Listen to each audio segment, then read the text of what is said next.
Hello everyone, and welcome back to Coronavirus Corner.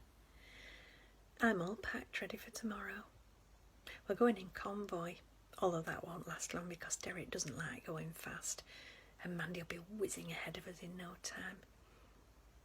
Maureen and I were once behind Derek and Marjorie on the way to the church away day, and he got behind a bicycle going up Gillings Hill, and people were honking, and in the end I overtook because I was so embarrassed.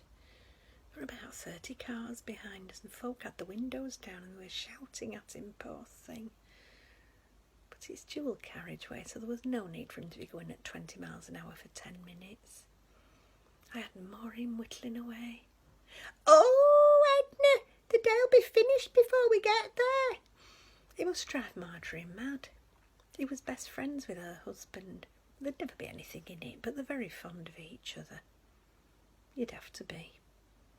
I'd have made him swap sides and driven myself, but Marjorie just sits there eating chocolate eclairs like a benevolent hamster.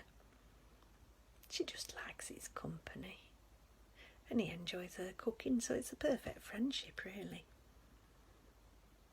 It's going to take us about 3 hours tomorrow, or probably 5 for Derek. So we're going to take a picnic and stop halfway and meet up for lunch. I can't wait. I've not been on holiday for so long. Eric says he's going to throw Maureen into the sea, and he probably will. I might pack earplugs. Actually, I don't know if Fanny snores, so maybe I should. Charlie snored dreadfully. He sounded like a pig with a pneumatic drill. When he walked out, I must admit, after I'd had my first cry and a cup of tea, I did think, at least I'll get some sleep tonight. And I did. It was lovely and quiet. I had no idea we had a dawn chorus in our garden.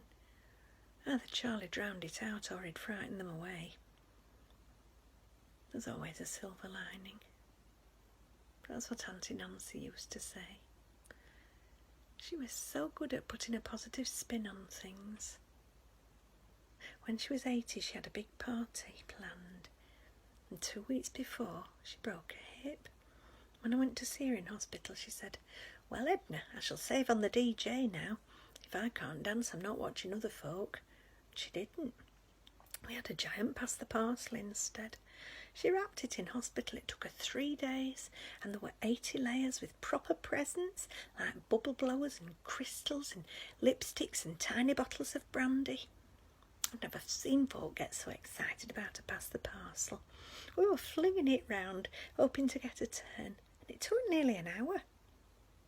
And Maureen won the prize in the middle. It was an envelope with tickets for Starlight Express and a hotel voucher. And she took me. And we waited till Auntie Nancy was well enough to come too. What a time we had. And she said afterwards, "You see, girls, we'd never have done this if I hadn't broken my hip." I thought, what an inspiration.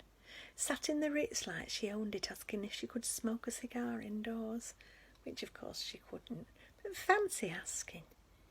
You could see the waiter would have loved to have pulled a chair up and sat with us all afternoon. It's not going to be that kind of break this week, but it'll be fun, and who knows, we might manage some champagne at some point.